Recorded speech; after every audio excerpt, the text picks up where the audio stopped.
Hey, how you doing? It's Bruce here. It's your Uncle Bruce here. Welcome to the Stock Markets with Bruce channel. Hanging out with Uncle Bruce today. February the 15th, 2021, President's Day for you folks in the US of A. Kind of a family day in Canada. I'm not sure. This is not really a federal holiday up here. It's a lot of provinces have today off, including where I am in British Columbia, Alberta.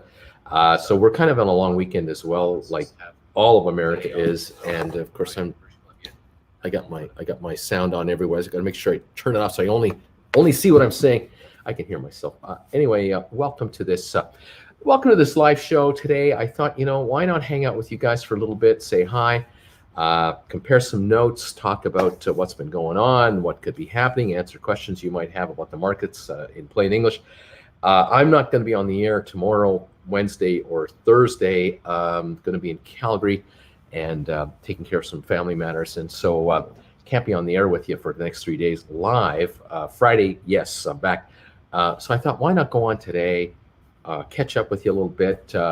And like I say, we'll just compare some notes. If you have any questions about the market, bring it on. I've got a few thoughts. I always have a few thoughts, and I thought I'd mention those. I also have something to show you guys that I'll pop up here in a few minutes as you folks figure out that I'm live. I know a lot of you get these alerts because you hit the bell notification icon on this channel. You get the alerts from YouTube. I try to do a little community announcement that I hope a lot of you get, so you go, oh, he's at it again. He's done a video or he's going live, and so I'm trying to give a couple of you a few more minutes to sort of join in, and then I'll show you what I want to show you. Tell you what I want to tell you. Welcome all to February the 15th. Here in Creston, where I'm located, here in Canada, we are thankfully coming out of the Arctic freeze, the deep freeze that many of you are experiencing right now. Some of you have had it for a while as well, like we have here, but some of you are just getting it, and some of you are about to get a little surprise, snowstorms and stuff down south. I mean, there's stuff happening in the USA weather-wise that's just wild and wacky, and well, all I can say is welcome to the party, pal. At least as far as the cold temperatures are concerned, welcome to the game. We here have been just cold. I mean, just really, really cold. No snow. There's virtually no snow around here, but it's just been terribly, terribly cold. But that is now lifting, and we're going to be in the 40s in a couple of days, the next 2 days. And for the next 10 days, it looks like 38 to 42 for our high temperatures. So we're right back to the Seattle kind of weather, Vancouver, British Columbia weather, Victoria, British Columbia weather, that West Coast sort of dominant. That's what we're going to get, minus the snow and the rain, apparently. Although it's not going to be pure sunshine. But hey, I'm taking it.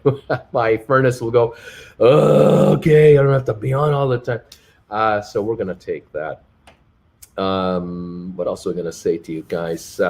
Yeah, I'm thankful that the weather is, easing up, because Jen and I, we're heading in the car to Calgary, where it has been 0 Fahrenheit to minus 20 Fahrenheit the last week. And it too is breaking up into the high 20s, low 30s going forward. So when we get there with our 11-year-old Hyundai Sonata, when we get there with that puppy, it will be spared the worst of the worst. And we're coming back to the 40s when we come back here. So driving will be good. Driving will be safe, and we're going to be okay. So yeah, fantastic. Welcome, guys. 317 of you are here. Incredible. What are you doing? Oh, I know. Nothing. I know what's going on. You're doing what I'm doing. Going, the markets aren't open. It's kind of quiet. What do I do? Oh, Bruce is on. I'm going to hang out with Uncle Bruce. Nice to have you here. I'm just glad I can hang out with you guys, because otherwise I'd be sitting here going, I've been watching internet stories, media coverage of the markets, and the big story this week will be, I think, in the next couple of days, the congressional hearings. And I love how the media is coining this. It's the GameStop congressional hearings. It has nothing to do with GameStop. GameStop is just one of the stocks that got caught up in this unbelievable run-up, but yet the congressional hearings are all about the GameStop thing. Who are the witnesses that they've hauled in? No one from GameStop. Not a single officer of the company has been brought to the table as far as Congress is concerned. They didn't want to talk to the GameStop company. What do we want to talk to them for? No, we want to talk to the Robinhood guys that, stopped investors from trading GameStop. We want to talk to this so-called guy who was typing on his computer on WallStreetBets, talking about his investment in GameStop. We want to investigate that guy. Yeah, we want to see what that's all about, because the audacity of these people in their homes using computers and cell phones to talk to each other about stock ideas. Oh, we got to investigate this. What the heck is that all about? Do we want to haul in any of the analysts who said that the shares are only worth $12, $14 a share and the company was a bag of crap? Do we want to haul in those guys? Because the stock went to $400 a share. No. What's one? Do we want to haul any of the hedge fund traders in that lost billions of dollars shorting the heck out of GameStop for the last 2 years and created all kinds of mayhem? No, we don't want to talk to those guys. No.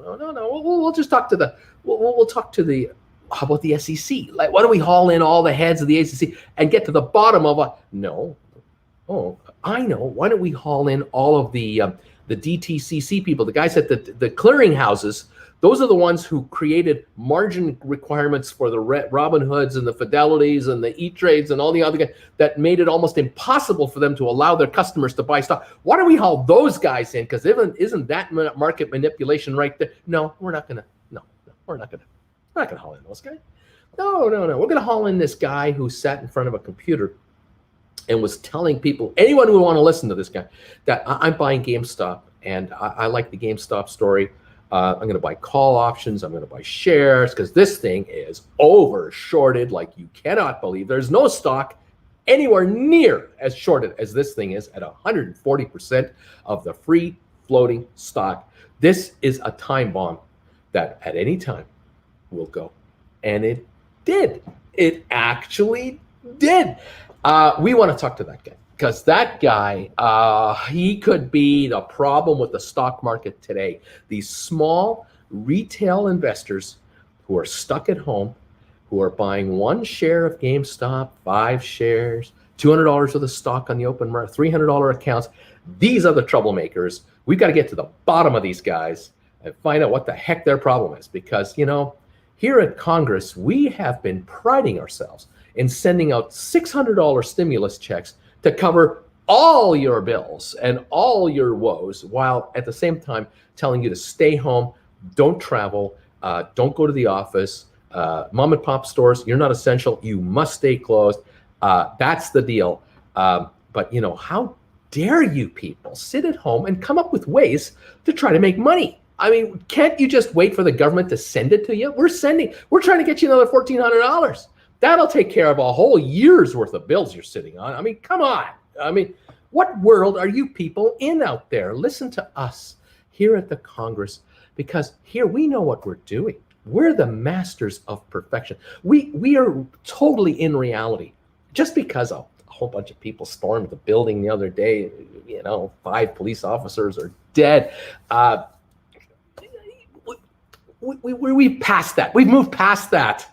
We're here for the present and the future. Let's haul in some retail investors that were trying to make a little bit of money on the stock market and find out what's really wrong with this country and get to the bottom of it, because this is what we're here for. That's why you elect us, because that's what we're here for. You enjoy those checks and pay those bills, and it's all good. We're taking care of everything.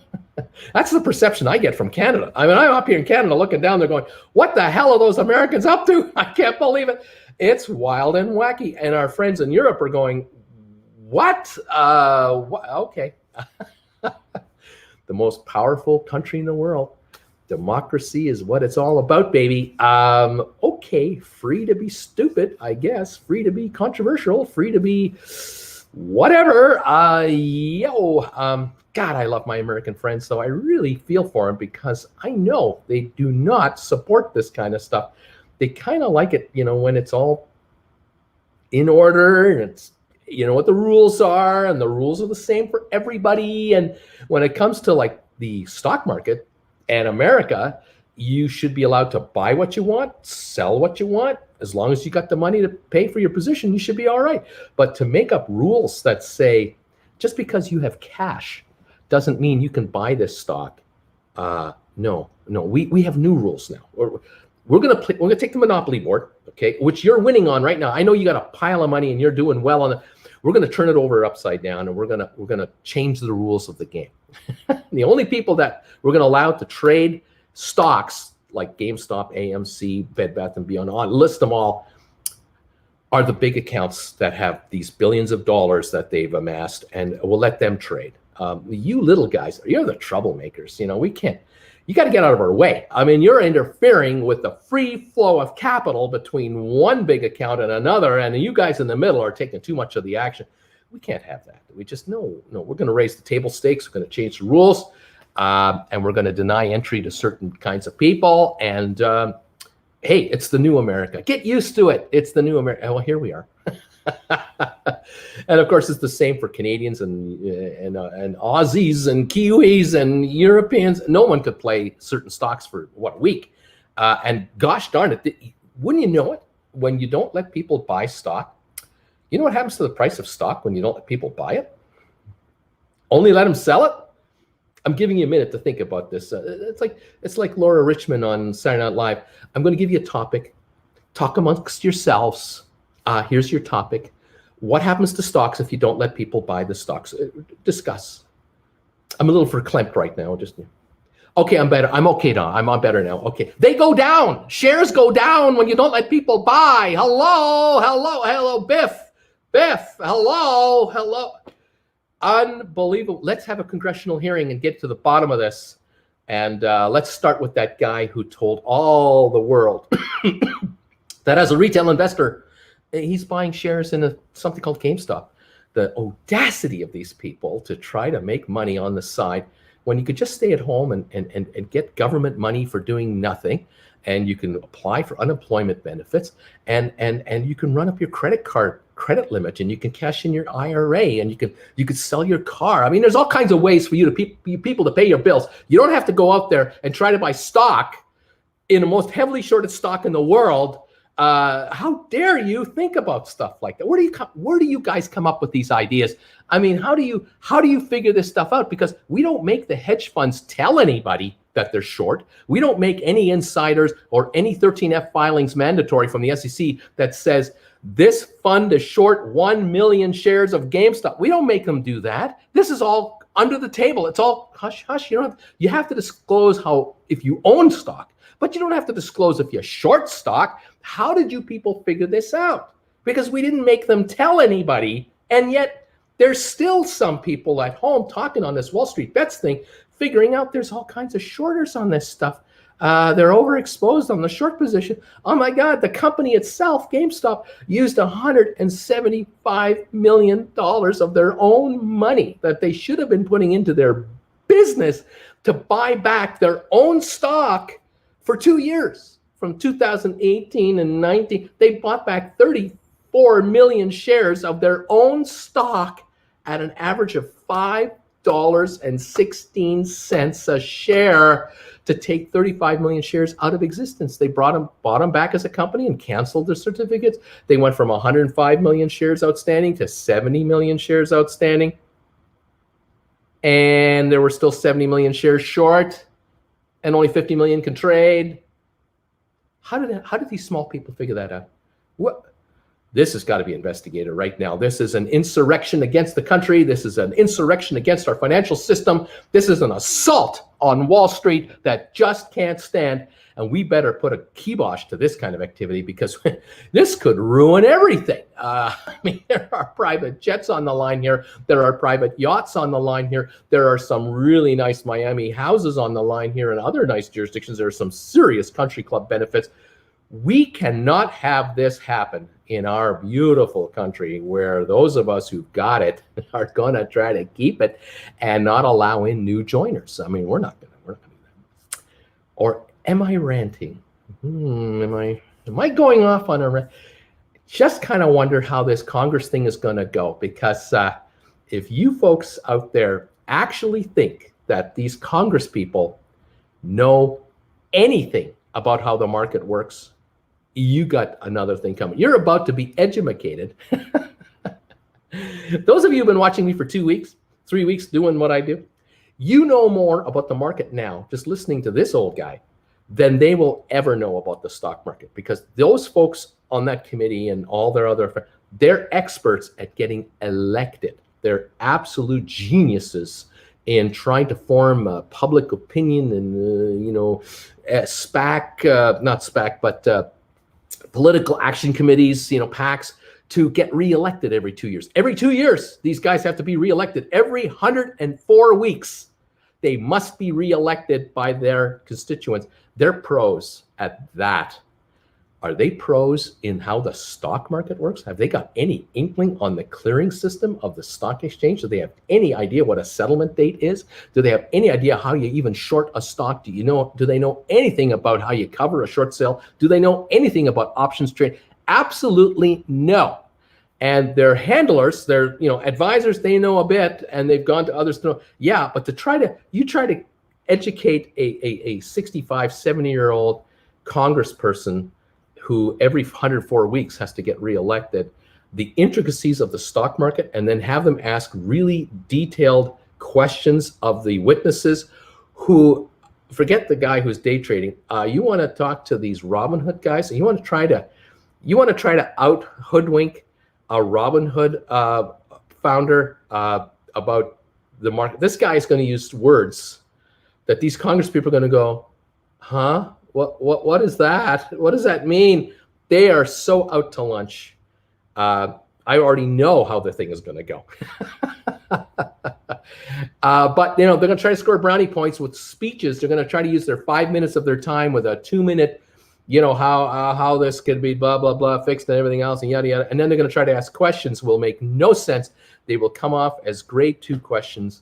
And the media, of course, who's following all this, they don't know how the market works either, because you're going to get the overall recap of the hearings from reporters who don't know how the stock markets work, because it's not going to be the financial reporters covering all of it. Most of the reporters there are going to be from the news outlets who haven't got a clue how the markets actually work. They don't know. And they are not going to know, because they don't want to know. They just want a headline to suck you in to watch the next commercial they're going to throw at you, because they're in the business of making money from sponsors and advertisers. So will there be any good coming out of this thing? I don't think so. I'm not very hopeful. But will there be potentially bad press thrown at GameStop's way? You can count on it. Yeah, because that's the whipping boy of the markets right now. GameStop is the problem with everything wrong with Wall Street. The company that sells gaming systems to its 55 million loyal clients who are members of the Power Up Club. Those are the radicals, the ones that sit at home on a couch once in a while and unwind for a while and play a couple of games, try to get away from the stresses of the reality of the world. These people are the problems. And unfortunately, GameStop is going to get some bad press, and we're going to have to tolerate it. All the press that, or all the news that you really should know about at least GameStop, you're not going to get from this congressional hearing. They're not. When those hearings are over, you're not going to get the warm and fuzzy feeling that there's 1 million people out there, 20 million people out there who are going to call their broker and buy GameStop stock. The good news is they don't own it now, and they're probably not going to own it the day after the hearings are over. That's up to, maybe a guy like me and others who are just kind of letting you know there's kind of 2 worlds, maybe 3 worlds. There's the political world, the stock world, and the corporate world. And then, GameStop corporate's doing what they're doing. The stock market does what it's doing. And then there's those who talk about the market and criticize it. And that's the political side and the analyst side and everything else. Anyway, there you go. Couple of couple of thoughts from this guy on what to expect this week with respect to these hearings. You're going to want to watch it. You're going to be awfully upset. You're also going to be very confused. You're going to be very frustrated. And you're going to really realize, geez, these Congress people are so stupid. They're just so ignorant of how it actually works. They don't understand it. Yet, if you're in Congress, Senate, you can buy and sell stock from inside information. You don't ever pay a price for that. I mean, some who get caught get pardoned by the president. So it's like get out of jail free cards waiting for all.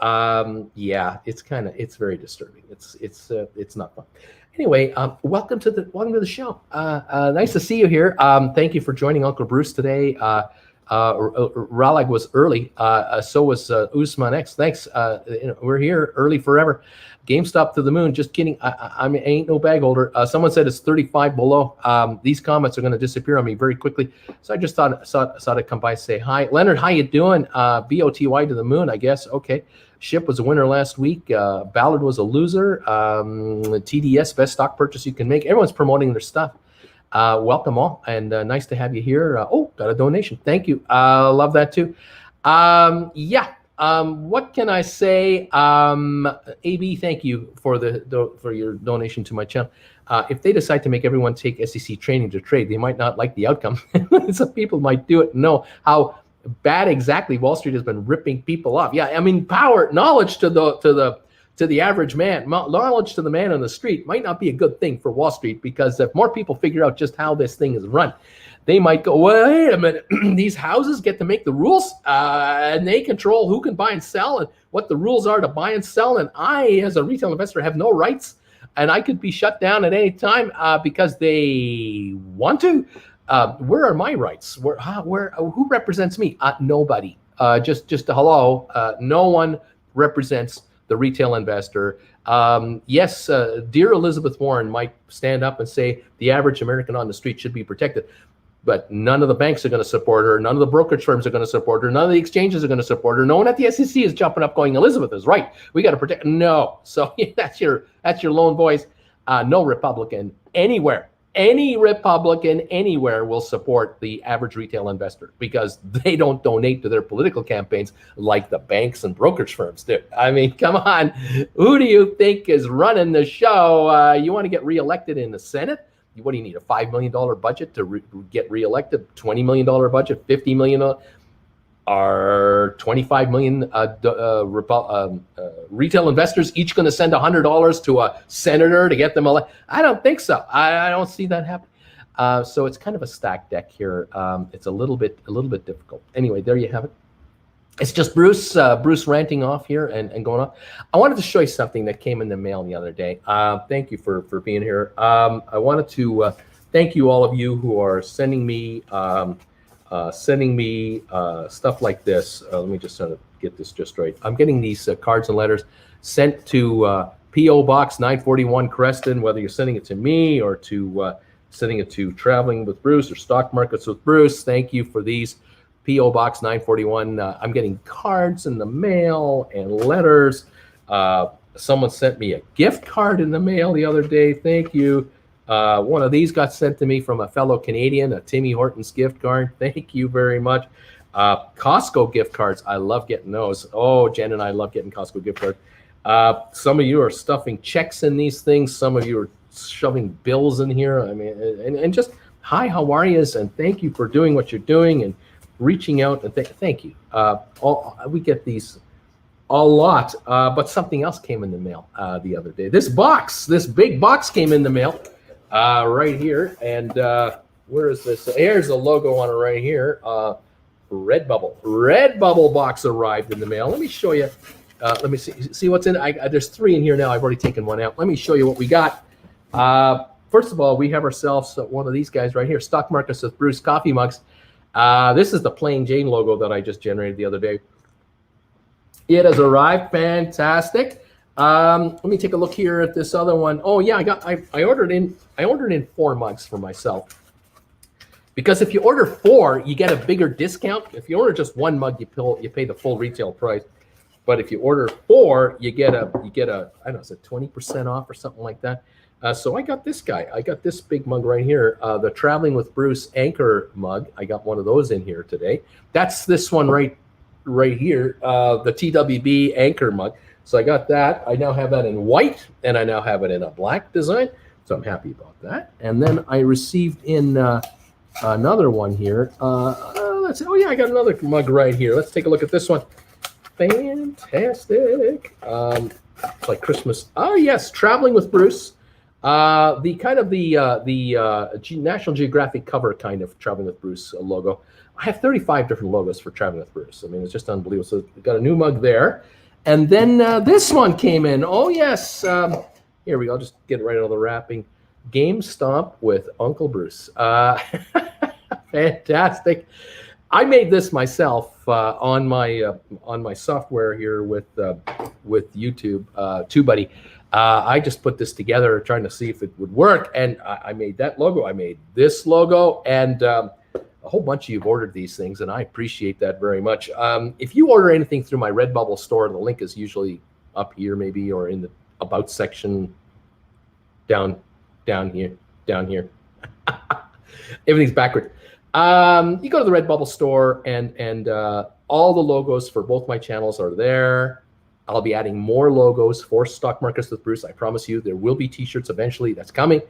And if you order anything, they handle everything. Redbubble is an independent company based out of Australia with offices around the world, including the US, Canada. And if you're in America and you order a coffee mug or whatever, it's made in America, shipped to you from America. If you're in Canada, it's made in Canada, shipped to you from Canada. Almost all items are done in the country that you reside in. So you're not dealing with, you shouldn't be dealing with duties and customs. If you do find, though, that you have to pay an extra fee for that, you contact Redbubble. They will reimburse you those charges. They're really good with customer service. Anyway, they take your name, they take your order, they take your dough, they get your address, they make the product, they notify you, it's done, it's shipped, here's your tracking number. In some cases, you'll get a tracking number with an exact delivery date.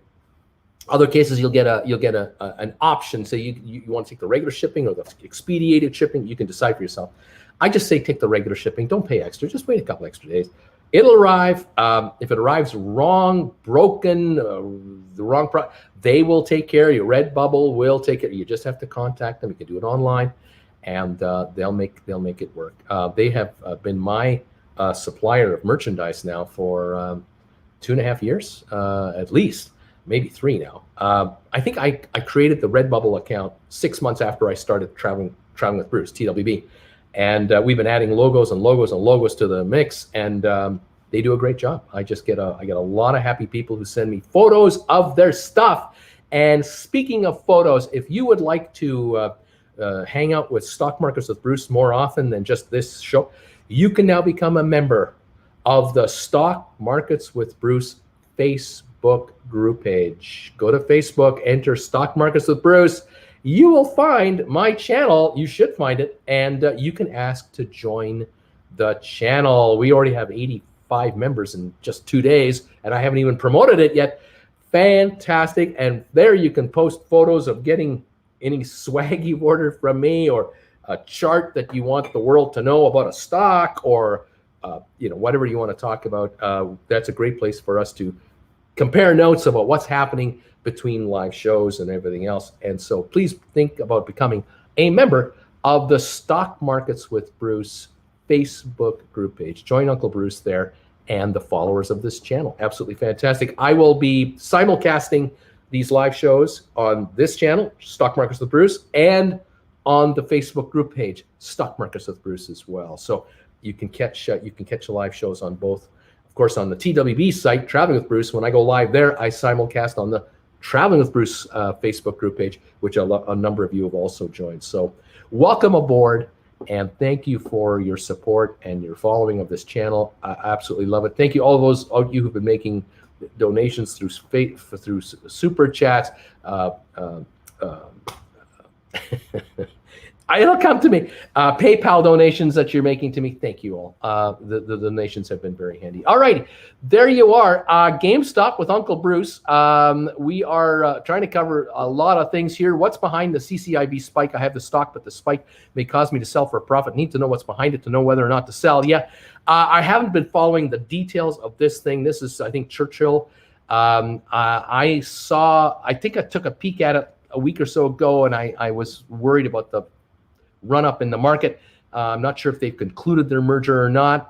If you made a profit on it and you're in a margin account, sell off enough to pay the margin off and just hold the rest for cash if you want. But it's up to you whether you want to be in one stock or that stock has done really well. You may want to cash out right now and sit on the sidelines and wait for an opportunity to buy it back. If it backs off, wait for them to speak, say something. You've just, sometimes you have to take a gift when it's given to you. It's just the way it is. Send the Redbubble link. The Redbubble link, someone's asking. The Redbubble link is not in the description. You should find that in my about page on my homepage. But let me take a peek here. Let me just double check here, see if I happen to have anything here. Sponsor, member, Facebook, Amron,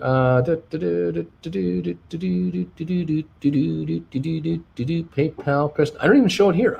Normally I would think I would have a little link ready to roll. I don't show one. Let me see if I can find it. Just bear with me, everybody. By the way, thank you for these thumbs ups. 223 thumbs ups right now. Thank you, everybody. Keep them coming. Very much appreciate these thumbs up. It helps the channel get exposed to even more followers. I love that. Again, thank you everybody for that. Okay, why am I doing that? I have no idea why I did that. Let me see if I can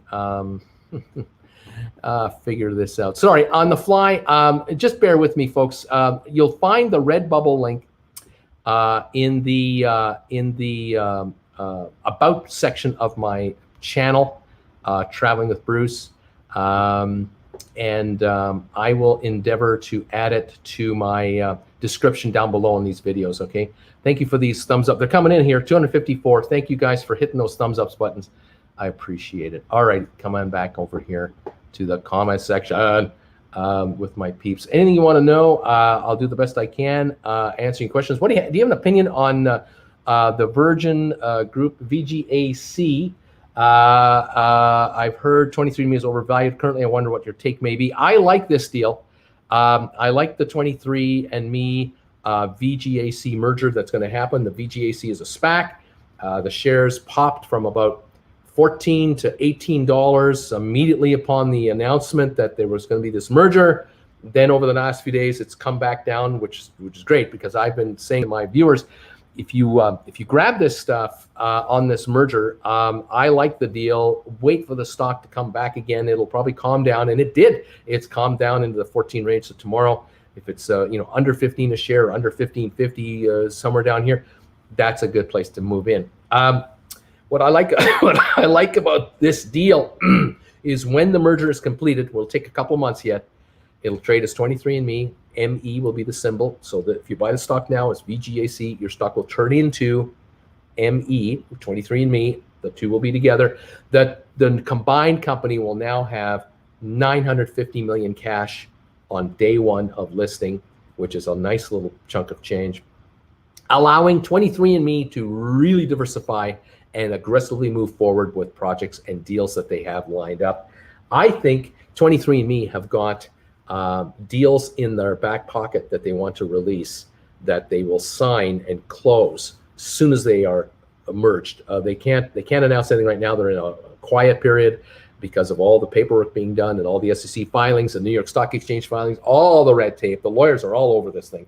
They have to wait until after the merger is completed to then start to talk about what they're going to do going forward as this new funded public company. And 80% of the shares roughly that will be out there will be held by 23andMe people. 19% of all the shares out there will be you guys and the founders of the VGAC going forward. The company will be very well funded, and I really, really like the entities that have already funded 23andMe. AstraZeneca, I believe, or SmithKline has funded them with $300 million in the past, and a deal.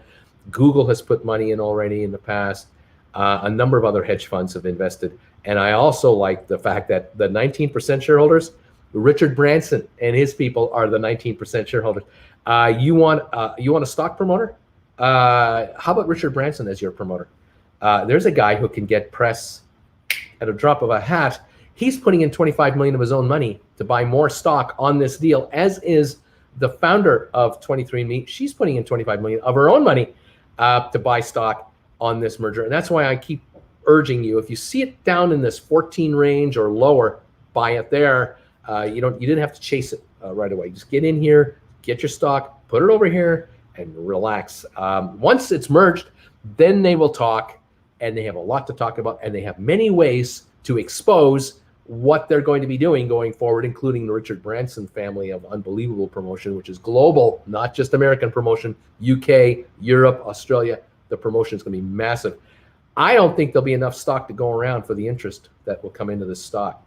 Remember, these companies made one press release and they've shut the hell up ever since.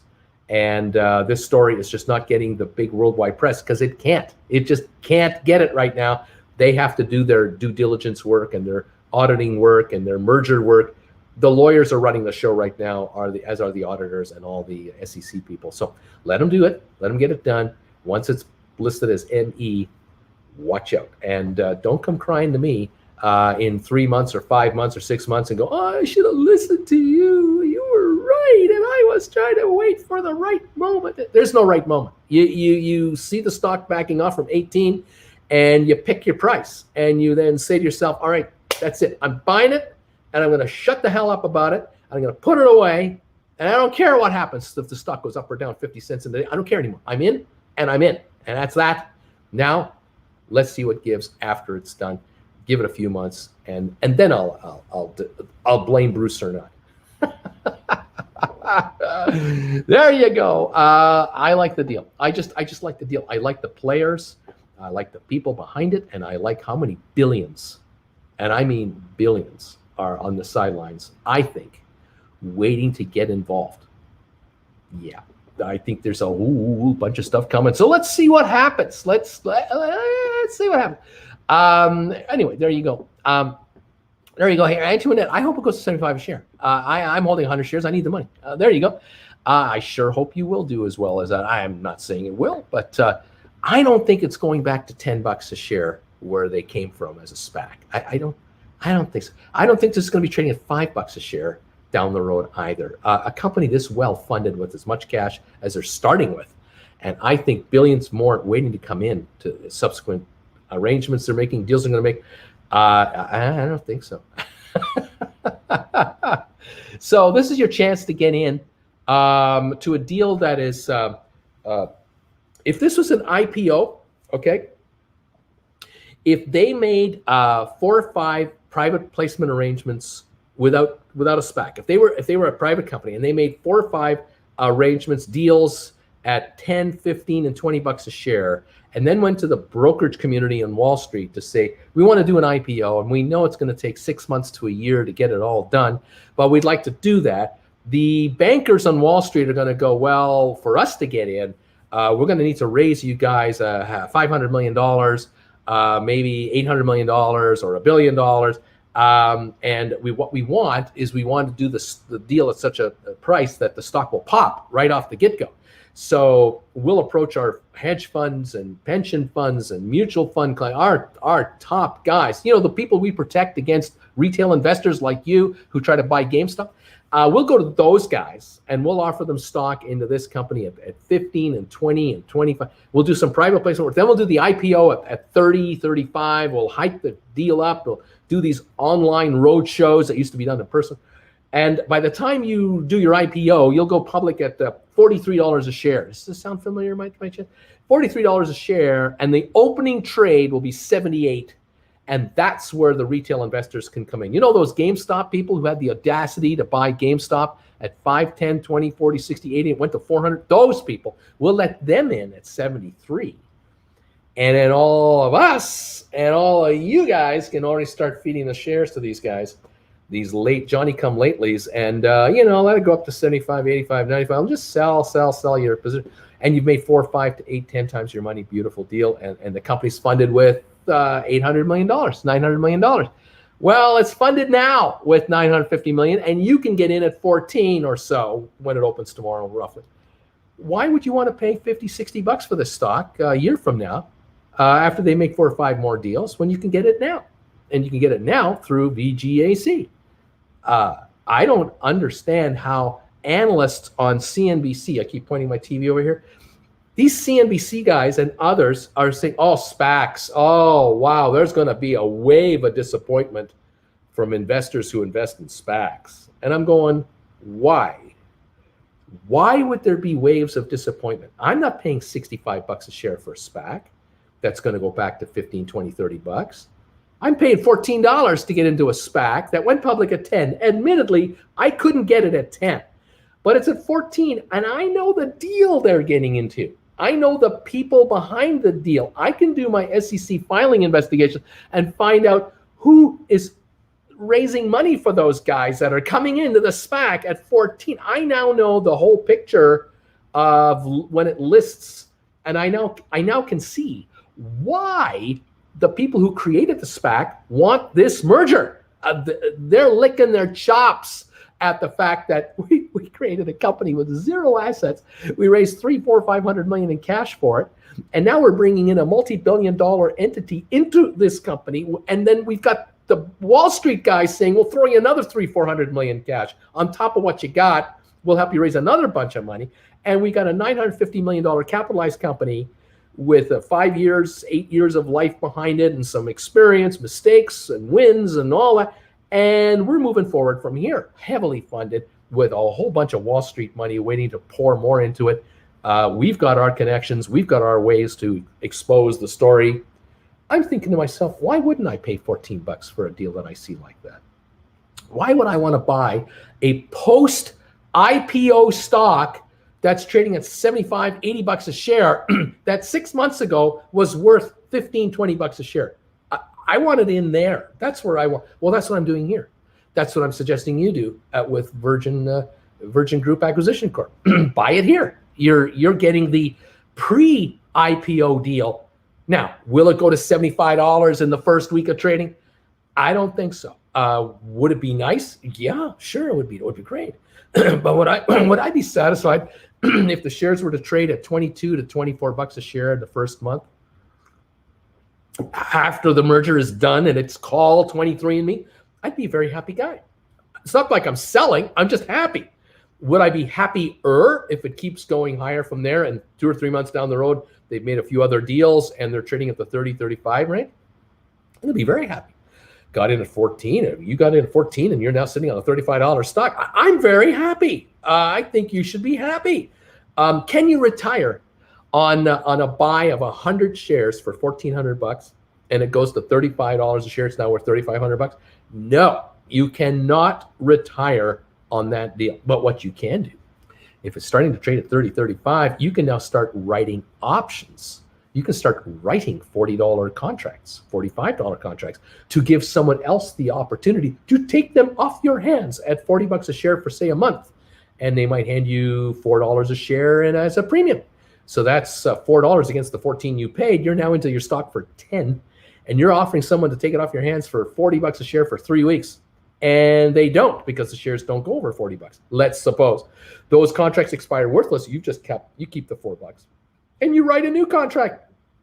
You write a new contract that's exercised, what, 40 or 42 or 44, 45, and you bring in another $3, $4 a share. And you do that now month after month after month after month as you're holding the stock long term and saying, after 2 or 3 months of doing this, I'm into this stock for $0.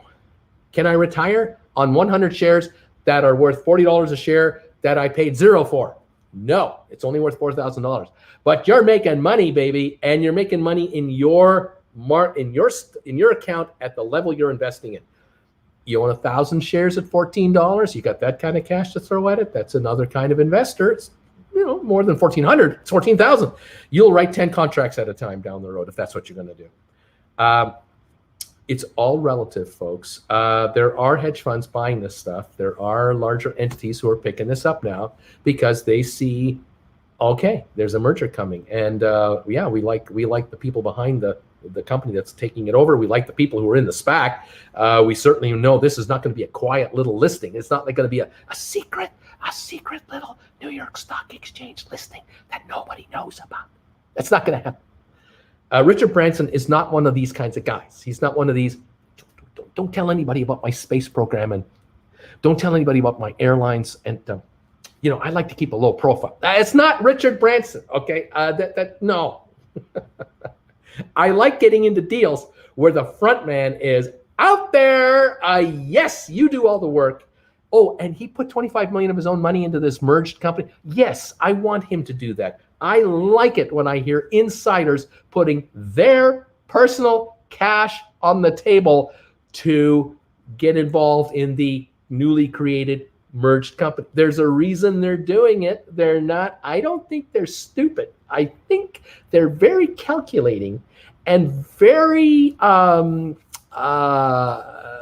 scheming, and they're thinking, this could be a real good promotional situation. And do you think that Richard Branson is going to get into a deal at $10 a share so it'll go to 20? I don't think so. I don't know. No, he will get into a deal at 10 to take it to 200 to 400 to 6. But you might not want to wait that long. You might be in a big hurry because you've got credit card bills driving you crazy. You might get out at 25 and take your flip. It's okay. Whatever works for you is fine. But for these people, they're not interested in a $10 deal. Work their tails off, promote the bejesus out of the deal, expose it, and talk to all kinds of people 24/7. You have no idea how hard these people work for a $20, $25 payoff. That is not the deal here. You're talking about a billionaire. He's a billionaire who is looking for a return, and yeah, he's going to make these.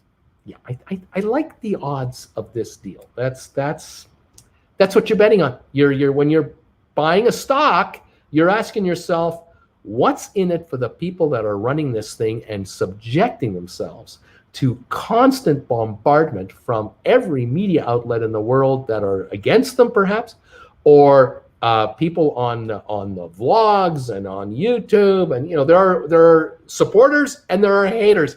Why would these people put themselves into a public company and declare it? They have to declare that they are in the deal and then be subjected to all this abuse. Why would they do that?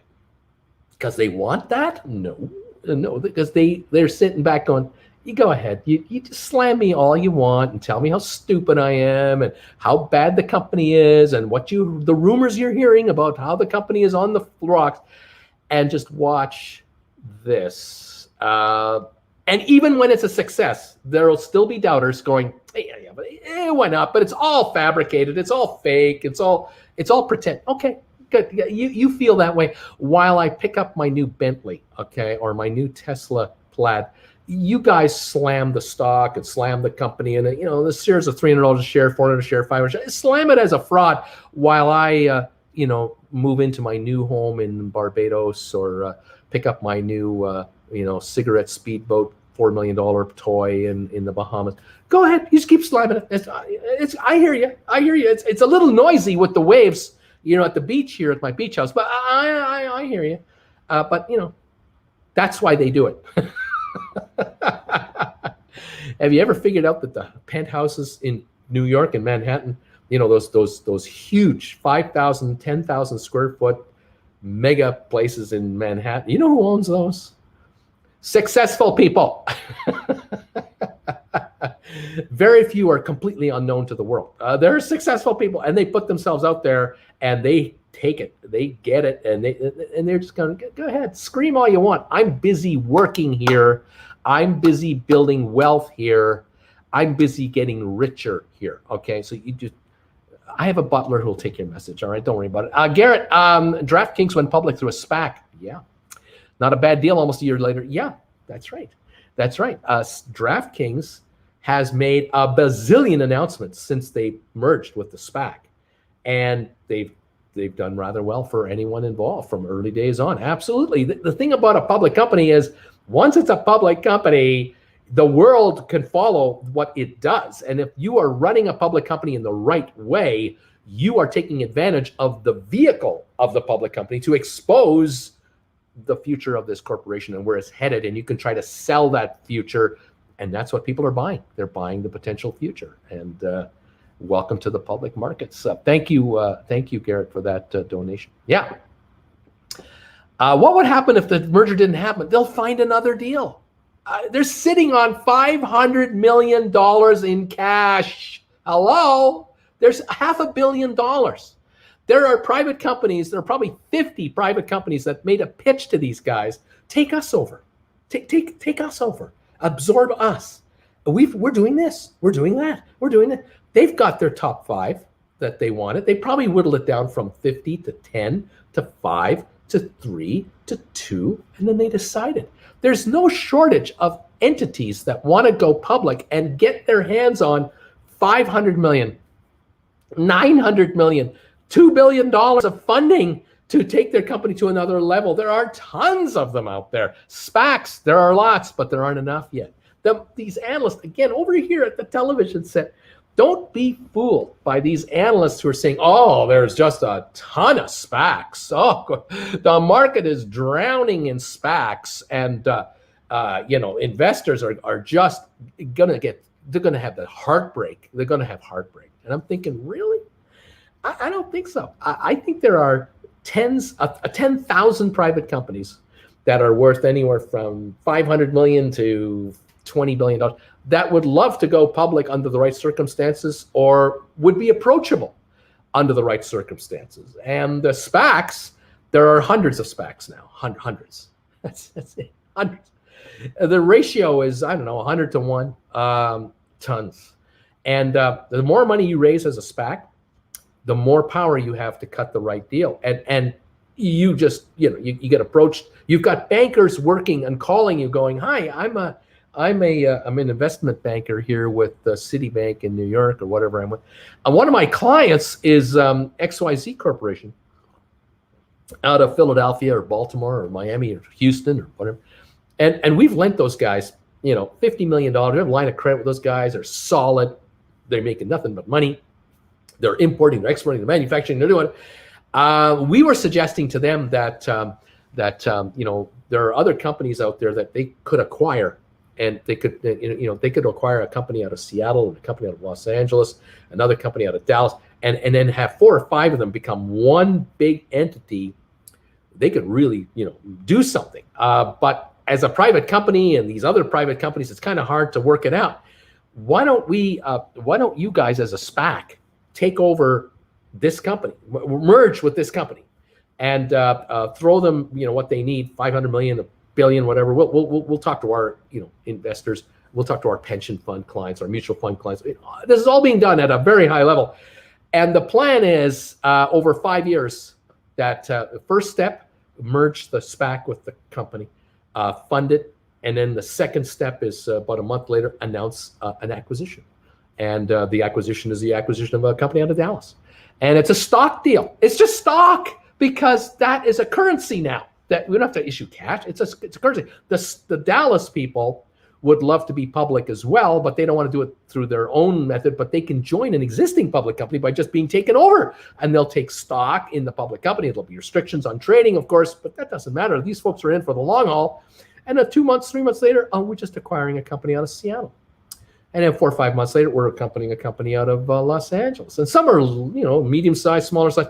And slowly but surely, within a year or two, you look at this public company and go, oh my God, they went, that was a SPAC. And it was announced, it went to like $14, $15 a share. And then they merged and it started trading at 15, 17. And then they announced a takeover and it was trading at 22, 24. And they did another takeover. They did a financing over here. They did a merger over there.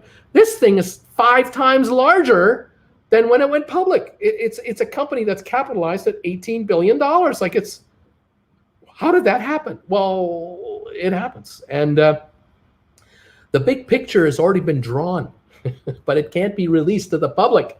It's one of these, well, if this circumstance works out, we'll do this and we can do that. But you know what we could ultimately be? We could ultimately be a company this big with this many employees, and we could be doing business in 15, 20, 70, 100 countries, and we're publicly traded on the New York Stock Exchange, and we're sitting on a ton of cash, and we're rolling a bunch of cash, and we're trading at 80 times earnings, and the stock could be a $500 stock.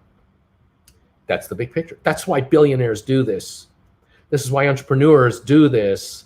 They don't go through all this work and spend millions of dollars in legals and accounting fees and listing fees and have to deal with all the SEC rules and all the restrictions so their shares can go from $10 to $30, and then that's the end of the story. It's no, that's not what they're there for. So yeah, Virgin Group. The other one is Gores Holding, GHVI. That's the other one. They're picking up Matterport, 3D, a virtual reality 3D producer for real estate, for resorts, for a million different applications. I mean, a million new industrial parks being designed, new condos being built by this developer. They want to show off what the building looks like when it's done. It's just a hole in the ground. We need to show we want to sell these condos that haven't been built yet. Here's how you do it. You create a virtual reality world of this incredible facility that you're talking about, and now you're marketing it with your salespeople, and you're bringing in deposits for these condos. And the more deposits come in, the deeper the hole gets. Here goes the foundation. We're building it because the backers are behind the buyers to buy this thing. That's what you need. And so this company here, Gores Holdings, they're acquiring this virtual 3D outfit that is just sensational. And apparently millennials who are stuck at home right now are gorging on these Zillows of the world and real estate sites of the world, looking at homes that they wish they owned, a condo they wish they would living in, or this getaway villa they wish they had in Maui. Well, here are these beautiful virtual 3D and real videos of professionals who walked through these condos and these units with cameras and posted it on this site and put it out there for the world to see. And a lot of people are buying real estate that they aren't physically in. They're just buying it virtually because of the presentation is so good.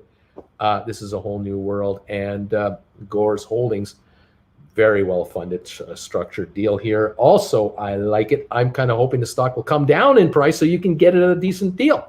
There's nothing wrong with it at the price it's trading at. I just kind of, you make your money when you buy, and if it can come to you, you can scoop it at the right price. Pick it up, put it away, let the merger happen. Enjoy the show because the fireworks are going to be fun. Fizzlenet, thank you for this donation today. Cool to see Finnish flag on your shirt. Oh, I'm glad you liked it. I had a gentleman help me with this logo, put it together for me, and he wanted to use a bunch of flags that you use on in sailing, like with ships. And we looked at it, and then he came up with this. I said, why don't you just use a bunch of generic looking stuff? And if it reminds people of certain things, great, but let's make it happen. Well, this has been a very good seller. This shirt sells well. There's no meaning behind it. It's just a nice design, and we wanted to show off that I have a second channel called Traveling with Bruce, because that's where I started my YouTube career. And here I am with my second channel, Stock Markets with Bruce, and I appreciate all of you who are here and supporting me on the air. I appreciate it very much. Fantastic. Yes, the realtors already use their camera phones. That's right. The realtors are actually using Matterhorn. A lot of them are now going to use Matterhorn going forward, because it's even better. It's a built-in app that apparently can allow them to do overlays and all kinds of neat stuff here. Gone are the days where you have a listing where the realtor takes a picture with their smartphone from the street, and then from the backyard, and at the front door, and then they take a picture of the living room, and they take a picture of the kitchen. Those days are over. You want to sell a house, you now have to have moving. Not maybe a 3D perhaps, but a moving virtual reality scenario with all kinds of overlays, maybe some music in the background. You can't make this boring. You gotta step up, baby. I need a video. People want a video when they buy a house. You sell me this thing. Sell me. Don't be trying to flog me into a house by giving me 10 photos of the darn thing. No, I want you walking around the house, moving, going through the kitchen. I want you coming up to the stove and over to the kitchen area where the fridge is. I want to see the whole, turn around and show me everything. Head downstairs, show me the basement. I want to see the good, the bad, and the ugly of this house to see if I want to make a bid on this thing. I don't want you just showing me the pretty picture of the front where they just had the lawn mowed, and now you want me to buy this for $650,000. I don't think so. No, I want more. That's where this is coming in. So yeah, this is a whole new world designed for students. Thank you for the wisdom, Bruce. If Virgin Galactic fails to achieve company goals and stock goes down, will this affect VGAC? This is not Virgin Galactic. This is not the space stock I am talking about. This is VG Acquisition Corporation. It's Virgin Group Acquisition Corp. This is a SPAC that is going to buy 23andMe. It is not the space company. You can buy the space company as a separate listing. That's over there. That one you have to look at differently. This is not the Virgin Galactic I'm talking about. VGAC that I'm talking about is a Virgin Group Acquisition Corp that is merging with 23andMe on the New York Stock Exchange. It's a whole different matter entirely. I don't have a position on the other one, an opinion on the other one. I don't, by the way, have a position on any stock whatsoever. For those of you who are new, I don't own any stock. I don't have any options. I don't own any mutual funds. I'm not an investor. My entire existence for my living as a 65-year-old guy is this channel and this channel, Traveling with Bruce. I'm a YouTuber. I'm a YouTube creator. I love talking about cruise ships and traveling on one channel and the stock markets on this channel. I used to be a stockbroker starting in 79, studied for my course in 78, became a stockbroker in 79.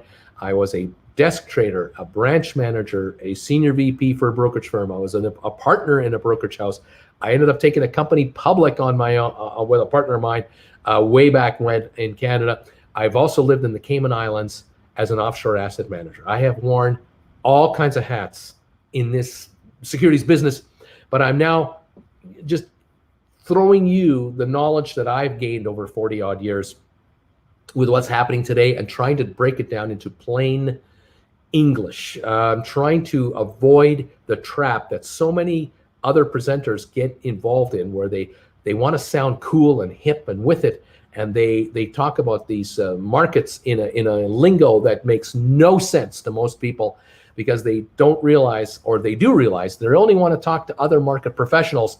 They're not interested in talking to the world at large. I'm interested in talking to as many people as humanly possible about the markets in a simple to understand way to help you guys out there figure out what the heck is going on. What does it mean when this happens? What's a SPAC, by the way? A special public acquisition company is what a SPAC is. All it is a shell company that's just been created at a lawyer's office. So usually they start off as a numbered company and then you give it a name. And a couple of guys, guys, girls, whatever, they throw a bunch of money into this thing, $2 million or something like that, and they fund it with a couple of bucks. And then they go to a Wall Street brokerage firm, which they've already lined up because they're known by the brokerage firm in Wall Street.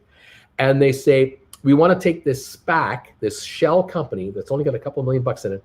We want to take it public. We want to raise money at $10 a unit. We want to issue units. Each unit has a share and a warrant, maybe a half a warrant or a third of a warrant. Put 3 warrants together. So in other words, buy 3 units at $10 a piece. You have 3 shares and 1 complete warrant. That warrant lets the owner of that warrant buy another share at $11.50 a share, good for a year or two, or a year after we merge the SPAC into another company. You have a year then to buy at $11.50. This is a little gift to you, giving us $10 now for a stock that has, in a company has nothing. It's got nothing going on but directors, officers and directors. It's all it's got. You're now betting on these names who run this SPAC, who created the SPAC. You're betting on the brokerage house that sponsored the SPAC to list it. The SPAC will also say to the stockbroker, okay, we know we have to pay you a commission of 4% or whatever it is to do this, because you're calling all kinds of customers to buy this stuff. Although, we have a list of people we'd like you to call. We have friends and relatives who are going to want to buy this stuff.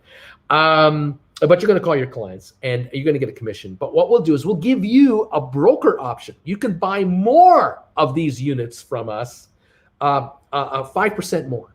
So if we're going to issue $500 million worth of stock with warrants on top of that, which could bring in another 100 million, 150 million more, we'll give you an option to buy like 50 million bucks more of this thing on top of that, if you want to. And of course, for us as a company, that will pay the fees that you're charging us in the commissions. So at the end of the day, we can go to the world and say, we're SPAC, blah, blah, blah. We have 500 million cash in the bank net after expenses.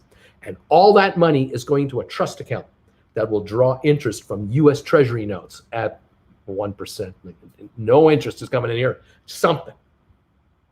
That's all held in trust. In the meantime, the money we raised to the first couple million will pay for all these fees, run an office, filing expenses, all that stuff, while we now search for a private company that we can acquire to put into our SPAC on a reverse takeover, because the private company will be worth more than 500 million in cash that we have sitting in the bank. This is how a SPAC works. And so if you find a private company like 23andMe or Matterport, the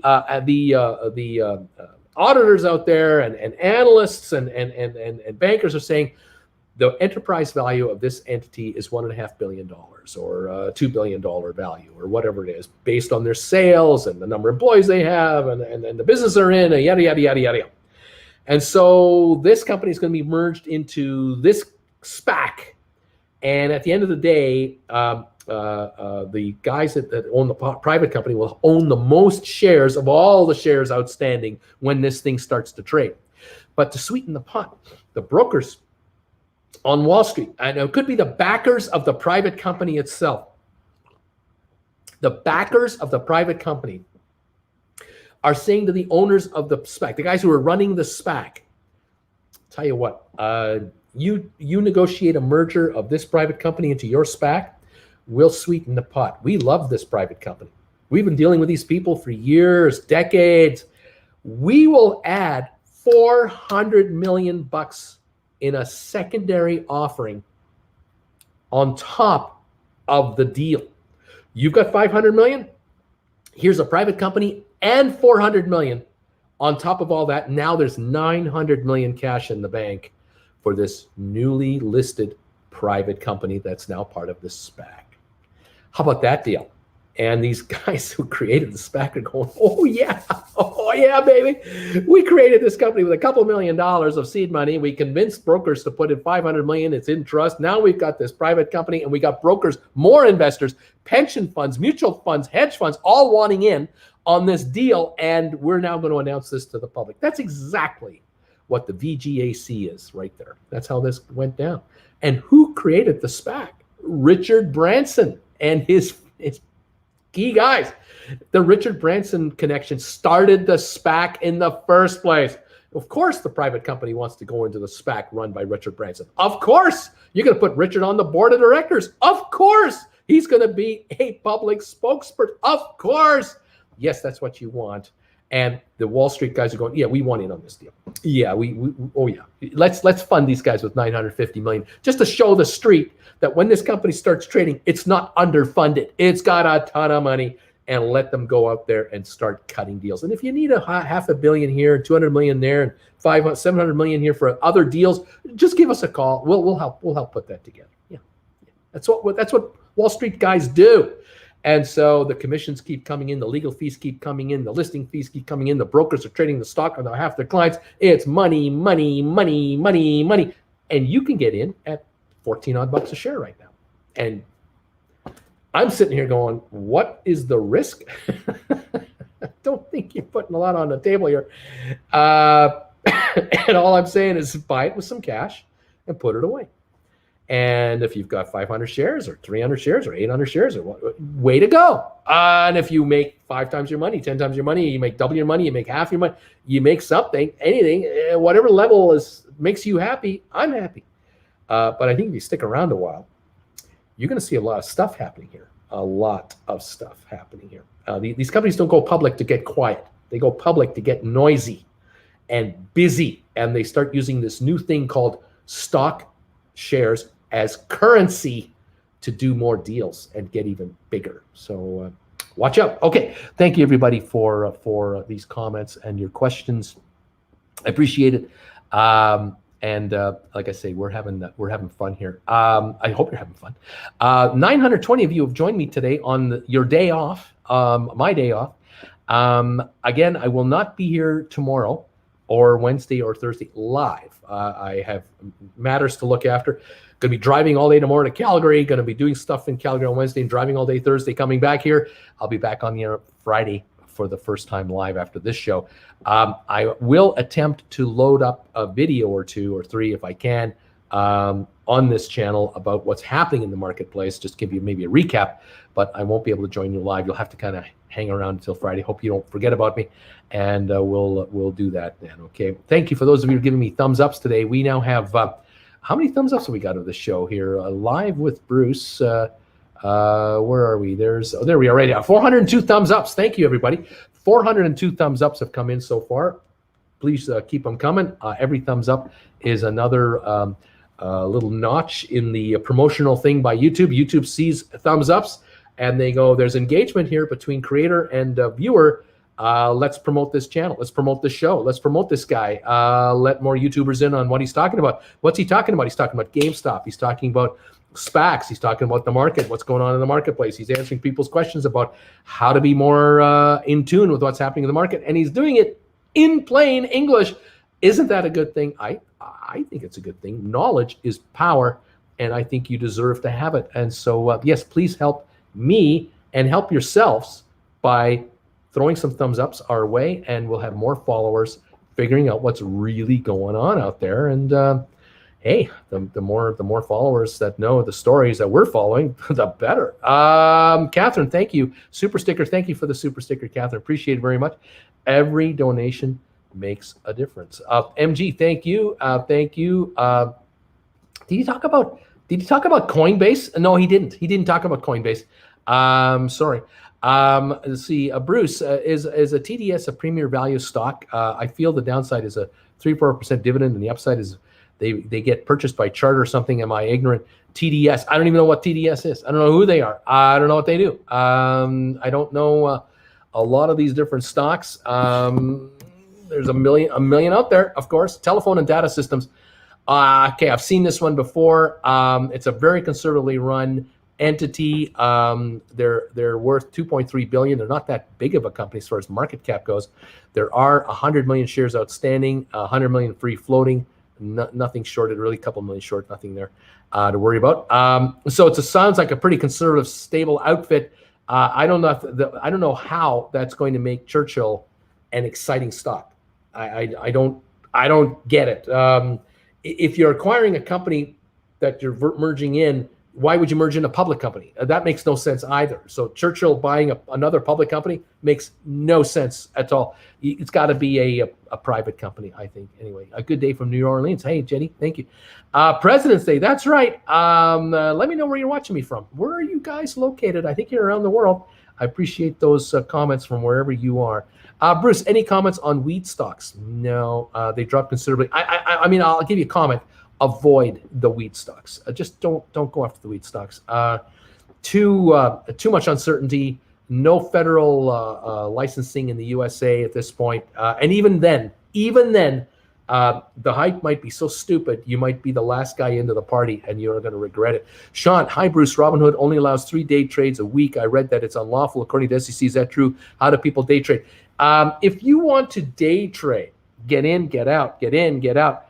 After you do 3 or 4 trades in a week, the brokerage firm must declare that you are a day trader, and they will restrict your activities to only so many trades a week if you open a margin account.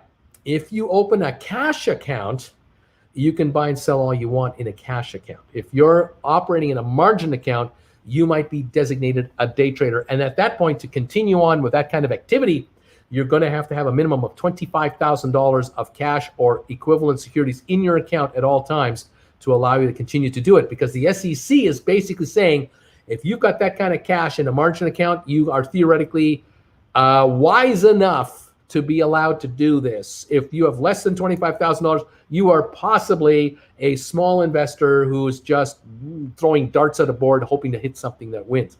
If you open just a cash account at Robinhood or anywhere else, and you only trade in a cash account, you can do all the trading you want, and you're not going to be considered a day trader because you're not amplifying your business by borrowing money from the broker on top of the money you have in.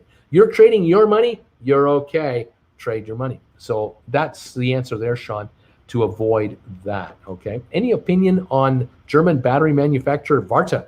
On Thursday, they will release their 2020 results and also tweeted today, this year, Independence Day will be on 18th of February. I have no opinion on this company. I've never heard of this company. Don't know anything about this company. And so I can't give you a comment. I why would I guess? I do not, don't knew. Emily, it's my birthday. Way to go, Emily. Oh, that's me. I'm eating the darts, says Leah. Sean, oh, thanks, Bruce. That makes sense. Cash only. There you go.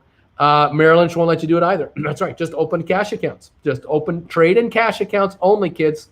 Don't trade in margin accounts. All right. Watching you from Nicaragua. Where are you guys watching me from? Tori, watching from Minnesota. Any insight on NOK? Love your show. No insight on NOK. Derek, hey, Bruce. Great videos. Learning lots from you. Can you explain how to use screeners? Totally new to this and feel lost where to start. I don't know what a screener is. I don't know what the screener is. I have no idea what that means. Bruce, is there any significance to the investigation opened against VG Acquisition Group? Will that affect the stock? I can tell you that I don't care what public company you're looking at. I don't care if you're looking at Apple, Tesla, GameStop, VGAC, AT&T, Amazon. Name it. Name a public company. Go to their news reports. Find out news reports about the company or any legal action against the company. Every public company is dealing with the potential of lawsuits from lawyers who are investigating whether any of these companies are misstating their business activities, their filings, their financials, anything with respect to the complicated world of the SEC filing rules. There are firms out there, law firms, that are fishing for a lawsuit, a class action lawsuit, and desperate to file. Because unfortunately, there are more lawyers out there looking for business than business can handle lawyers. And so they're falling over themselves to sue anyone for anything, and they're trying to drum up business. This VGAC thing, the Gores Holdings, they've got a lawyer investigating their deal. It's all bunk. It's legit, but it's just bunk. There are firms out there who are trying to promote themselves on the backs of public companies so that when they do find a case that they are looking to get after on a class action, you've heard of the firm's name. They're just trying to promote it. Their legal firm promotion is what this is. And unfortunately, in the world of the over legalized and the over lawyered United States of America, there are 10 lawyers for every business that are desperate to do business, whether it's for the company or against the company or on behalf of someone else. They're desperate for business. And it's unfortunate. There is just way too many lawyers and not enough legit stuff for them to go after. But hey, the U.S. legal system is a very efficient and wide open place for anyone to accuse someone else of doing something wrong. And let's sue this guy or threaten to sue this guy. Try to get an out-of-court settlement. We don't want to go to the court. We just want to scare this guy, girl, company, whatever, to make a deal with us. That's the name of the game. AB had generic retirement question donation earlier. AB, I'm trying to get your comments. I know you made some, and I thought I addressed your comments earlier. If I missed it, I apologize. But keep them coming. Let me know what you want to ask. See what I can do. A screener program that seeks stocks within a parameters you choose within present parameters. Oh gosh. Yeah. Okay.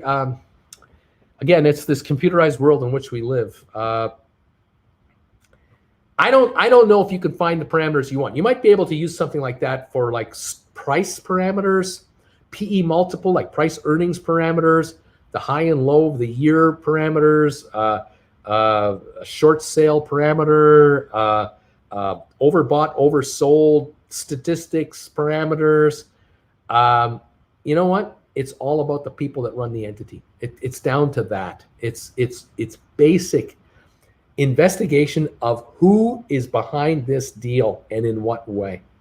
That's what it's really about for me. I'm old school. I look for who's the president of the company, who are the directors of this company, who are the company's backers, what are the largest investors, what are they mutual funds, are they hedge funds, are they pension funds? Like who owns this stuff? Who are their partners? Are they merging with somebody? Well, who are all those guys? It's people. It's all about people. People who need people. People invest in people. Just think about Barbara Streisand. People who need people are the luckiest people in the world. If you can figure out who these people are that are behind these deals, you'll get an inkling of, that's why these guys are merging with those guys. I just found out that this company is being taken over by this company because this company has got some serious hedge fund money behind it, like $50 billion hedge fund companies are behind this. They're not going to have problems raising cash on their venture. I want in, and you're allowed in. That's what I'm more interested in than screening stuff. There's a reason for it. It exists. People will swear by it. I make nothing but money on this kind of service. I'm more into the thing. Why is VGAC frozen at 14.16? Because we're not open today. We're not trading on the market today. It's President's Day. It's a national holiday in America. You got a day off. You're hanging out with me without worrying about what the markets are doing today. It'll be trading tomorrow, and you'll be able to buy it or sell it, do whatever you want tomorrow. It's a holiday. Musical. Hey, thank you for your answer, Bruce. Just for your information, Varta is manufacturing the batteries for Apple's AirPods, for example, and several other wearables. Right on. Very good. Again, I don't know these guys.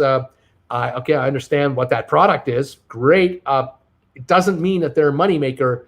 Maybe the Apple ground them to such a deal on their batteries that they barely make any money, and that they're using the Apple contract as a loss leader to just get name recognition for their other customers' batteries they make where they make margins. It's hard to say. Barbara Starsan, super low volume today, like zero low volume today, like nothing. I'm laughing my tush off. Do you think that we'll have a pullback in the next 4 to 6 weeks? I have no idea. My portfolio is mainly e-commerce and tech, and I'm afraid of a crash in the sectors as they get so expensive. Should I sell 50% for cash? Well, if you think you're holding stock that is overpriced, you shouldn't be holding stock that's overpriced. Are you up? Great. What you could do is you could buy puts either against your positions, or you could buy put contracts against an ETF that holds positions that you're into. So now you're shorting the entire sector by buying a put contract that's good for 2 or 3 months, but now you're paying a premium to hang on to what you got. Is it just cheaper for you to sell what you have? Or maybe what you could do, if you think you're holding stock that's fully priced, maybe you could offer call contracts against your position. Again, I'm assuming you have 100 shares of whatever stocks you've got or more. You can then at least write a call contract or 2 or 3 or 4, whatever it is, against the stocks you have at higher prices than they're trading at for, say, a month at a time or 2 months at a time. Take in premium money right now. If the shares go down, at least you've got this premium money as partial compensation, and then you'll write contracts again. At that point, when the contracts you sold are worthless, you buy them back for a couple of pennies and you rewrite new contracts, you do it again. There's all kinds of things you can do. You can put in stop loss orders against your stocks right now that are 3, 4, 5% below where they're trading at, just in case if the market takes you're out and you're liquid, and then you can sit back and go, okay, I got sold out on my stop losses. I've locked in these prices. Now I'm going to sit back and observe and analyze what the market wants to do. You've got choices. More than just sitting there going, oh, I hope I'm okay. That's the worst thing you can do, is I hope I'm going to be all right. Not a good move. You've got to be proactive with your accounts if you care. Unless you're just going to buy a mutual fund and let them worry about it, fine. But mutual funds go up and down with markets. Can you tolerate a bad market for a few months or not? I don't know. Sometimes the best way to survive a bad market is be cashed out towards the high When the market backed off a little, you got out, and now you sit back and go, I'm not buying until this thing is flattening out. And if the analysts are saying this is a 2-month washout, let the washout happen. Don't buy and sell a stock for 2 months. Can you take it? Can you handle it? You got to decide. There you go. I'm stuck working. It's only a holiday if you're important within my company. Then you get paid to sit in your thumbs. There you go. You got to move up the ranks, man. You got to join these guys. You got to, or create your own company, and then you can sit on your own thumbs. Hire people under you. Create a company. Hire people under you, and then you're the boss. That brings a whole new world. Watching from Croatia. Hey, how you doing? I have a question. How to make money in the bear market? I have a feeling that after all this bull market in the last few years, bear market will come. Yeah, you can make money in a bear market. You can. It's just a question of what you're going to buy. You want to buy a reverse ETF, a reverse index fund, an index fund that goes up in value when the market goes down. You can buy those. Are you sure you want to try that? I don't know. But we can't hang out with you tomorrow. How will we be able to track GameStop without you, Bruce? How are we going to survive? What are we going to do? Sharon, the world is coming to an end. Oh my God, I can't handle it. I'm sorry. Should I do a live show from the steering wheel of my car and just tell you what I'm hearing on the radio? Because I'll have CNBC on my car. I'll be listening to those guys yapping away. I don't think I want to do that, but I mean, I could try, but I don't think that's wise. A U.S. rover is landing on Mars this Thursday. That should be entertaining. Indeed. What else have we got going on? NASA will provide live coverage of the landing. The NASA TV broadcast from Mission Control kicks off Thursday at 11:15. Well, thank you for the comment, MG. We'll see what happens. It's going to schedule to go to the Jezero crater, schedule around 12:30 Pacific time. Right on. Tedesco saying, well, Varda also makes batteries for Porsche cars. There you go. What can I say? Stock markets with Brandon. Bruce, happy Prime Minister's Day in Canada. I don't think it is Prime Minister's Day in Canada. Oh, man. Nick, what do you feel about people saying that this stock, VGAC, is a bad idea? You seem pretty sold on it, but a lot of others aren't. Hey, make up your own minds. I'm just throwing my case at you. That's all I'm going to do. And then you decide what to do with your situation, whether you're in it, out of it, you think you're an idiot if you get into it, you think you're a genius. I mean, there's a lot of people out there who think this is a great stock, but they'll never buy it. There's a lot of people who will say this is a garbage stock, but they'll never short it. They'll never buy a put on it. They're just going to talk. That's okay. That's what thankfully the Western world allows us to do. Unfortunately, for our friends in China, they don't have a free voice, and a lot of them do. They're not allowed to express their opinion unless you want to go to jail for going against the state, which says you're not allowed to have an opinion. Shut the hell up. Up to you. I've made my case. You guys decide what you want to do. It's up to you. No big whoop. Like I say with Laura Richmond, discuss amongst yourselves. Pick a topic. VGAC. Buy it or sell it. It's up to you. Stephen, if you exercise an option in the money, do you have to purchase all those shares, or do you just sell and keep the gains? If your option is in the money, you have an option to buy GameStop at $45 a share, and it's trading at $50 a share, and the option is on its last day or two, let's say, or not, it will be worth $5.50. It's in the money, $5. It's worth that. You could just sell it. Just sell the contract on the open market. The market maker in Chicago will have a bid and an ask on every contract all the time within the parameters of the stock itself. So if the contract is $5 in the money, it'll be worth $5 plus whatever amount of time is left on it.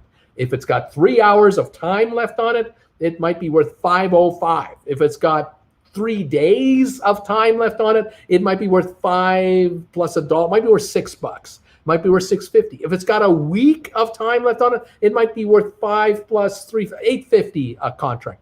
The market maker calls the price and adjusts it every minute, every half an hour, every hour, all the time within where the market is going. The shares go up, the contract value goes up. The market goes down, the contract value goes down. The time is being squeezed. That will disappear to zero on the last day.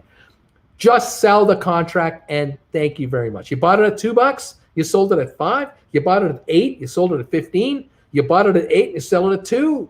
You do what you got to do. You don't want to exercise it. You just want to either made money or lost money or you broke even. That's what you want to do. That's how you play contracts. More comments coming in. Thank you, everybody. Lars, good to see you, and thank you so much for that postcard. Did you get the postcard? Are you folks getting my postcards? I want to hear from you. Tell me that you're getting the postcards. Where's my postcard? There's one. I have one here. I have one at least for myself. I want to hear from you folks. Are you getting these postcards in the mail? I sent out a bunch of these. Thank you, all of you who made donations to get these through PayPal. Let me know you got your postcard. Let me know if you're getting these. Are you getting your coffee mugs? Are you getting these coffee mugs in the mail? Did any of you get these GameStop with Uncle Bruce? Are you getting these coffee mugs? Let me know. Are you also getting the TWB coffee mugs? Have any of you ordered these, the black Traveling with Bruce logo ones, or the white one right here? Or did you order any of these over here? Let me know. Got your stuff. Love your coffee mug, or love the postcard I got. I really appreciate it. Let me know. I love to hear that. Especially join my Facebook group page, Stock Markets with Bruce on Facebook. We have a new Facebook group page, Stock Markets with Bruce. Join today. Welcome to the party over there, pal. Post your photos of your stuff, your swag, and let me know. And let everybody know. I got mine. Did you get yours? Did you get yours? Support Stock Markets with Bruce. Thank you. Road trip with Bruce. That's right. Heading to Calgary. We'll be talking to you from there. GameStop. Go. Are you going to be watching our boy Rory and Kitty? I'm sure we'll hear all about it. I'm going to be in my car driving back to Creston, though. I might hear some of it on the radio. I'm not sure if I'm going to do that or not. I trust Bruce more than other online strangers. Oh, man. Travis, thank you for this donation. Very generous of you. Bruce, curious about your opinion on investing in graphite mining companies due to the upcoming demand for EV lithium nickel graphite batteries. Currently at CYLYF, they have the highest quality graphite best price. I understand what you mean, and I hear what you're saying. I agree that certain sectors of the mining world are going to be in demand. Certainly lithium and other materials like graphite and so on. There will be winners and losers and break-evens. I don't have an opinion on any of these particular kind of companies specifically, and including this one. I don't even know who these guys are. But I do agree that the future is the demand will be there for battery systems for vehicles, battery systems for homes. Folks, within the next decade, you're all going to get used to a new world out there where virtually every new house being built will automatically be built with solar panels pre-installed as part of the deal. And in the garage of the house, or the basement of the house, or the mudroom in a certain area of the property, depending on what state you live in and what country you live in, there will be the battery storage area for the energy generated by those solar panels that'll be accumulated, and there will be battery systems on people's properties that will have enough power in those battery systems to last for maybe 2 or 3 full days of power needs of these very inefficiently built homes going forward. Because the day will come where the grids may shut down for a day or so. You got a full days or 2 of power in your unit, plus you're still generating from the sun up there. The components required for these systems are going to be in greater demand.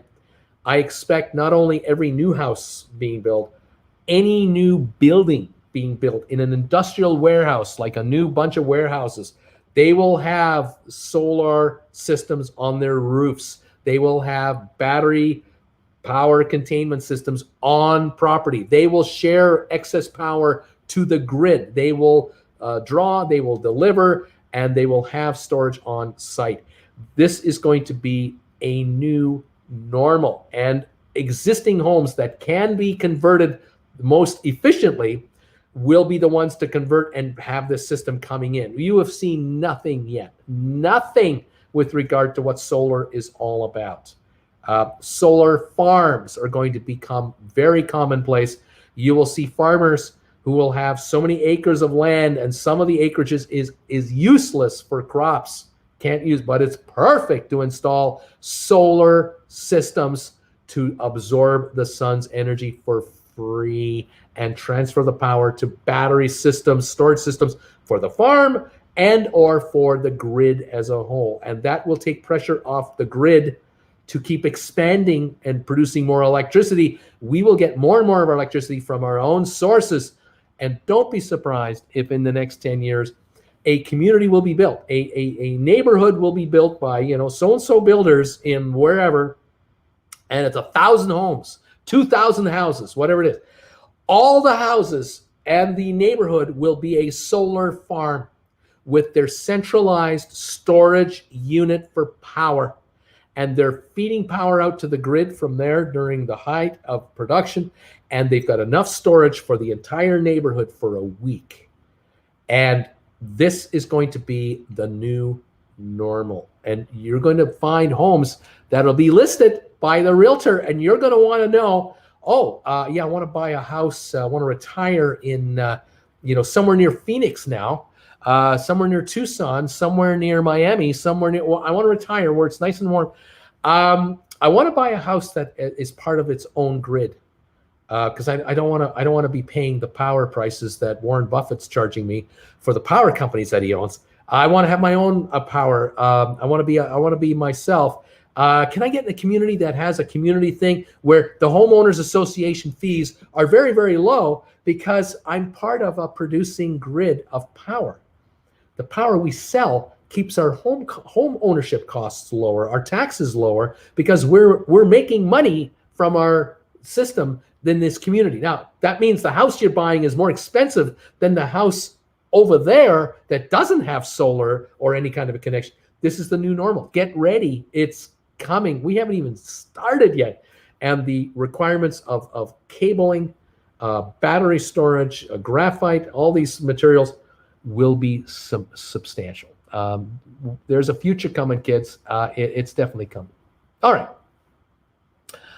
Thank you for your answer. I cannot do most of the things you mentioned as I do not live in the USA. Most of them are 60% on green, some over 100%. Can only short or long stock. Thanks again. Andre, you make your money when you buy. So you either get out of the market because you don't like it where it is, or you put in stop loss orders, which you should be able to do with your broker. That's pretty basic stuff to put in a stop loss order on your shares and positions. And if you're liquid, and then you wait until you like the price of the stock you want to get back into. It might be the same stock you had before, but you're just going to let the market take the market down. And then when everything settles in a little bit, pick your spot, make your money when you buy, pick up a new position, put in a stop loss behind it in case you're wrong, because there might be another sell wave you didn't know was coming. The market starts to move up. You move up your stop loss sell orders. You move them up, step them up, and you're always behind the market with a stop loss. And just in case that stock backs off, you're out, and then you're sitting back waiting again to buy yet again. This is a smart strategy. Hedge funds do it all the time. Anyway, there you go. Thank you, everybody. Let's see. Oh my God, I am scanning articles online. I just got a pop-up ad from Redbubble for your GameStop coffee mug. Love that. That's fantastic. That's what they're all about. GameStop. Should people sell GameStop or exercise the options and you get the stock in your account? I don't understand. If you hold options, just sell your options for a profit and move on. Don't exercise the stock. It's way too much money to bother with. Way too much paperwork. Your broker's going to be maybe very efficient, maybe not very efficient in doing the transaction. If you can just liquidate out, and then move into a new position and move on. BD, the options explanation video brought up before may be a good video for Tuesday to Thursday. There's that too. I got my mug, Dave. I got my mug. Stock Markets with Bruce mug. Dave, way to go. Thank you all about that. Thought about you all weekend there, Brucey, says Mr. Jet. Thank you. Bro, I'm donating. What? How did I know about this? He should sell a chart book. No, I'm not going to do that. Yeah, he is creating a song called Forget All, Forget About GameStop. I still like GameStop. I really do. I like it, but I like the corporate story. At the beginning of the show, I did the rant. You had your chance. You got to watch a rerun. First 30 minutes, I ranted. Talked a lot about GameStop. Zachary, I sell community solar in New York right now. It's always cheaper. It doesn't cost you any investment. It's a no-brainer. Zachary, there you go. Thank you, Zachary, for the donation. This is going to become mandatory. I can see the day down the road. I don't know what year, but I can see the day where you have a house that doesn't have solar. You're going to have trouble selling your house because I expect the electricity rates will continue to soar, and they will go much higher because of taxation. Communities, states, counties, cities, they need money. They need a lot of money, and they're going to need to get it from something that you have to buy that there's no way you can avoid paying us taxes. And the one way to do it is raise electricity rates, raise the taxes on water, raise the charge on garbage dumping, or whatever it has to be. But electricity, life needed. I can see taxes being raised there, and people are going to go, I got to avoid these ridiculous charges. Well, I'll just create my own. And yeah, it's going. Hey, Bruce, I hope you're good. Thank you so much. Market is not open. That's right. We're open tomorrow. We're not open today. There you go. Eric, you drive an electric bus that is charged on the grid powered by solar and wind. Germany is almost entirely renewable. Germany is way ahead of the curve as far as the U.S. goes. Canada goes without question. It's something. Vanessa, GameStop is going to run hard one day. We may need to wait, but we will see a squeeze since they're still way over 100% short, regardless of the data that's out there. Manipulated as always. Data is manipulated. I like the GameStop story. I do. I really like the corporate game plan, the conversion of the company. I just find it amazing to me that Chewy, the company that Ryan Cohen co-created, is a public company now. He's no longer involved in the company. He sold it when it was private to, I think, PetSmart, and then PetSmart spun it off and took it public, something like that. Anyway, Chewy is publicly traded, and Chewy sells only online, and Chewy does not make money yet. They're still losing $100 million a year, something like that. They're losing. They're cutting their losses, and they will make a profit. They're heading that direction, but they're still not yet profitable. Chewy.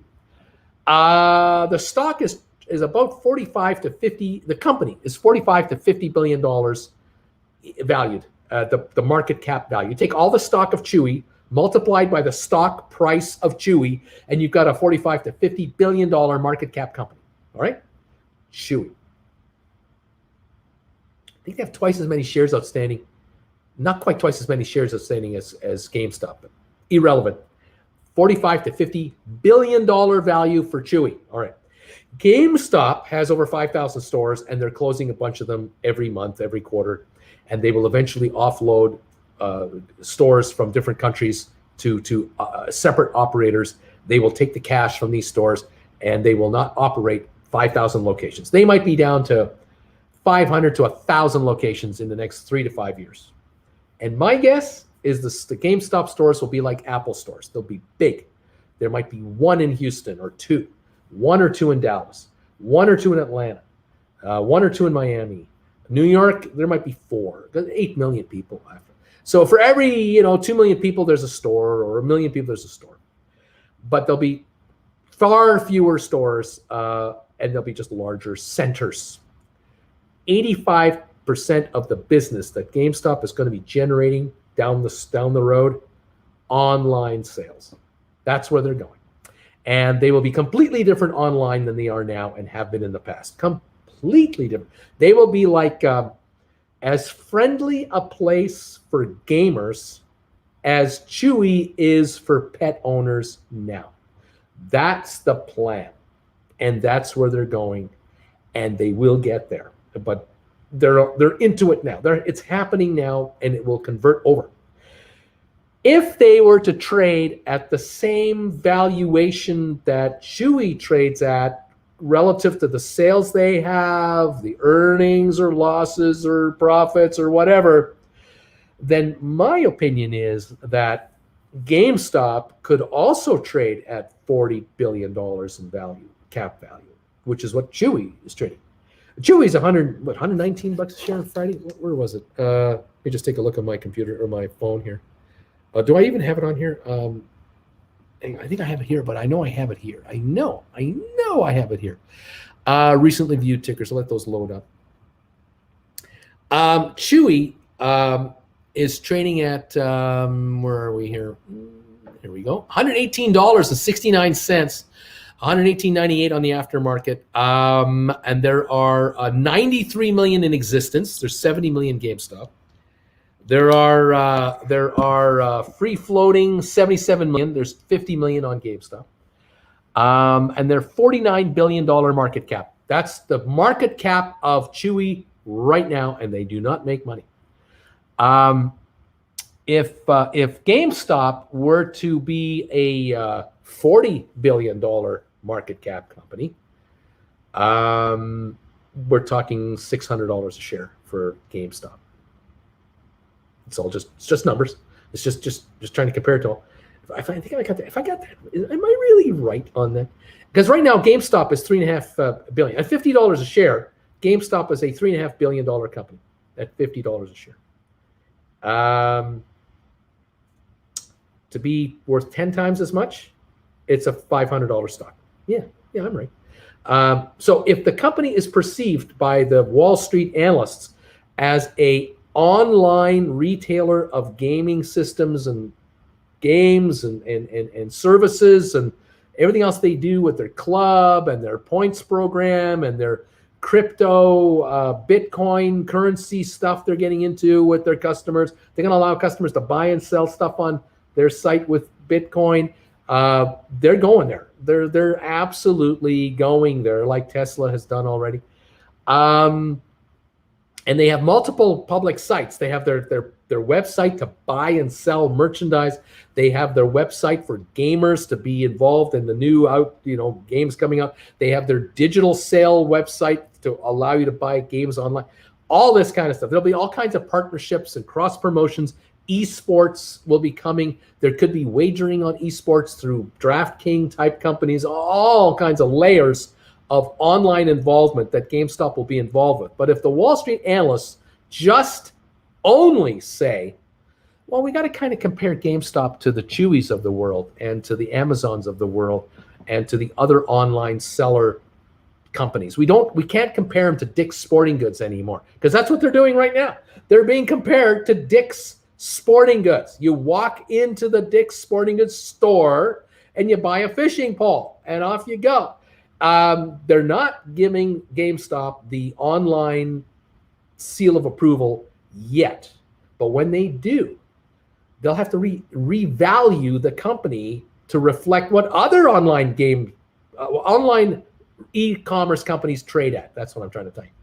That's what they're going to have to do. And they will do that. There will eventually be an analyst who will say, I'm going to stop calling GameStop a Dick's Sporting Good competitor. I'm not going to call it a competitor of Target anymore. I'm not going to call it a competitor of a jewelry store, retail jewelry stores anymore. I'm not going to do that anymore. I'm now going to refer to GameStop as an predominantly online selling provider of gaming systems and games and used games and or whatever. That's what I'm going to do. I'm going to call them like I'm not quite an Apple, because Apple is a manufacturer and an online seller. Well, GameStop doesn't make anything. They're just a retailer like an eBay. They're an Etsy. They're a Shopify. They're an online provider of merchandise from manufacturer to customer through the e-commerce platform, and then all the other e-commerce, all the other online stuff that they're going to offer all the gamers to join in and play with. That's what GameStop will become, and there will be an analyst one day that will say that, and then say, okay, well, based on that classification, throwing away the Dick's Sporting Good and all these other comparisons, forget the brick and mortar, I'm now going to say that they're cheap. They're one of the cheapest online sellers of merchandise on the listed exchanges. They're the absolute, and I don't mean that they're 20% below the market average. No, I'm telling you, they're trading at 1/10 their actual e-commerce value than their competitors out there. That's where we're going. Well, that would mean $500 a share from 50. 1/10. Multiply by 10. That's where we're going. That's where I think they're headed. That's where I'm thinking they're going to be going. And that's why I believe that Ryan Cohen and 2 other members of the Chewy board have joined him and are now on this deal. And he's stealing people from Chewy. He's stealing people from Amazon. He's stealing people from QVC. He's stealing people. He's stealing all over. They are headhunting all kinds of people to completely revamp the company into an online entity. That's all it is. And the stock is not going back to $5 a share. It didn't crash to 20. You remember the short seller when the stock was at 40 a share, saying it's only going to go back to 20 a share, and it actually went to 80 a share, and that was Andrew left, and he got blown out of the water. And then the folks at Melvin got blown out of the water because they were short at 5, 10, 15, 20, millions and millions of shares. They lost billions of dollars. They're all gone now. They're all gone. The stock's at 50. It's not back to 20. It's not at 15. It's not at 5. The company is not insolvent. The company is not bankrupt. The company is not facing a banker's phone call Tuesday morning to come up with your loan payment, or I'm shutting your 5,000 stores down. And none of that. None of that. They can't keep the gaming systems on the shelves because there's a shortage of gaming systems going out right now. Forget about these analysts are saying, well, they don't make a lot of money on these gaming systems. The margins aren't that great. None of them are being sold at a discount because you can't get them. And all the accessories like the headphones and the gaming, the handheld system, all the other accessories, they're not going out at a discount either. The company is maximizing their revenues, even in the brick and mortar, but at least a third of all their sales is online. And I think that's rising dramatically. I would not put it past these guys that by the end of this 2021, more than half of all sales on GameStop will be e-commerce. And then the next year, don't be surprised if it's 2/3 to 3/4. And the next year, 80 to 90% will be e-commerce sales. And the days of you going to that tiny little neighborhood mall where there was a little 600 square foot GameStop store, it's not going to be there anymore. Those are gone. They're gone. It's all now GameStop supercenters at the biggest mall in your town. And that's where you're going to go if you want to walk into a GameStop store. That's where I think they're headed. This is just me. It's just Bruce, Uncle Bruce, talking about what he thinks is going to go down here. Majority of their business online. So they'll send you product from their warehouses. The rent is a lot cheaper at the warehouse than in a retail mall. You want to know the business taxes that they're going to be paying in their warehouses per square foot compared to the business taxes they're paying right now in all the shopping malls around the world that they're located in. Uncomparable. You cannot imagine how much less GameStop is going to be paying to be in business, to sell you their systems. They don't have hundreds of thousands of employees at so much an hour standing in those stores talking to other gamers, trying to convince them to buy something. They're not there anymore. The employees are in the warehouse. They're in the fulfillment center. They're in the IT department. There's way fewer of them to handle the business.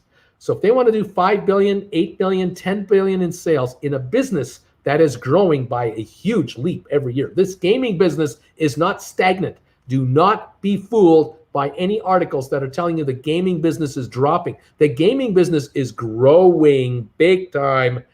And yes, there's the online digital, but there's also the hardware, the real asset. This is also growing dramatically. There are 2.4 billion people that play gaming systems, and every year or 2 or 3, they got to turn it over. They got to get a new controller. They got to get a new headphone. They got to get a new box. They got to get the new game every quarter, every half, 6 months, whatever. This is a hundreds of billions of dollars of business being generated, and GameStop is going after all of it. They're not interested in Pittsburgh. They're not interested in Columbus, Ohio. They're not interested in Cincinnati's business, Austin's. They want all of it. They want all of it. So if you've never been to a GameStop before and you live in a small town 200 miles from the nearest GameStop, it doesn't matter. You just click on your machine and you've got the store right in front of you, and they'll deliver it to you right away. You live in Bangalore, you can buy it. You live in Karachi, you can start buying it. You live in Hamburg, you can start buying it. You live in Odessa, you can start buying it. You live in Cairo, you can start buying it. You live in Alexandria, Luxor, right by the pyramids. You can order GameStop right to your house. Start gaming, because these guys will be in everybody's face going forward, and it's global. And the market is not addressing any of it because it's the GameStop scandal in Washington on Wednesday. The congressional hearings, GameStop congressional hearings, where no one from GameStop is there to answer a single question from a single politician, because they don't want to talk to those guys. GameStop, that's not, no, we don't want to talk about the company. We just want to talk about the people who bought GameStop stock and the brokers who wouldn't let people buy GameStop stock. That's who we want to talk about, but we're going to call it the GameStop controvery rather than the Robinhood controversy or the platform trading controversy or the SEC screw-up controversy or the clearinghouses screwing small investors by not letting them buy stock controversy. That would be a little more accurate, because there were dozens of stocks that could not be purchased by small investors when this whole thing went down. But I'm just an old guy, and I complain all the time. What do I know? Anyway. Are you having fun yet, kids? There you go. Anyway, I'm going to go now. I want to say thank you for popping in. Some of you are making donations to this old man just ranting away. Vanessa, thank you for the super sticker. I appreciate these. Long-term opinion on Tesla and EVs. Love it. Love it. I like Tesla long-term, short-term, medium-term, cutting edge. I think they're on their way. They will thrive going forward. Thrive. Volumes will be massive. Their car production will be massive. Truck production, bus, everything. I'm impressed. I think it's a winner. That's just me. I'm just an old guy, ranting and raving about what's happening in the markets. Thank you for joining me today. I will see you live on Friday. I'm live tonight, by the way. If you want to hang out with me again, I'm live at 7 o'clock Eastern on Traveling with Bruce. For sponsor members, become a member, join the club over there, and you can join me live at 7 o'clock Eastern for an hour. And if you want to join me for free, tonight, 8 o'clock Eastern time, Traveling with Bruce. I'm live on my Traveling with Bruce channel, 8 o'clock tonight, where we hang out with my viewers, talking about travel and cruise ships and what's going on and saying hi to each other. And there's a great group of people there. Come on and join me tonight, 8 o'clock tonight. You can join me tonight. But Tuesday, Wednesday, Thursday, I will likely be posting videos latter part of each day to update and upgrade or let you know what I saw going on and just comment with you. It'll be very difficult for me to be live Tuesday, Wednesday, or Thursday, unfortunately. But I'll be back here on Friday, and we'll be here again. Thank you, all of you guys, for being here, seeing me, picking up Redbubble merchandise like Stock Markets with Bruce cups, GameStop with Bruce. Thank you for picking these up, and the donations you made today, and also PayPal donations when they come through here. They come through 24/7. I never know when the next one comes in. Thank you all for doing those as well. So there you have it. Have a great day today. President's Day in the U.S. and whatever your holiday is everywhere else, if you have one. And we'll catch up with you shortly with more updates and what's going on out there. Safe travels. Thanks, James. Thank you, Jason. Hit that like button. Yes, please give this show thumbs ups. We're now at 609 thumbs ups for this show. If you can spare any, I would love that. Thank you. And other than that, you guys take care. Have a great day, and take care of yourselves. Be safe, be warm, be healthy, wear your mask, do what the health professionals tell you, show social distance, come out of this healthy, make lots of money in the market, and join me again the next time we go live to spend some more time with you. Guys, thank you all. Have a pleasant day, and we'll see you later from Creston, BC. Bye for now.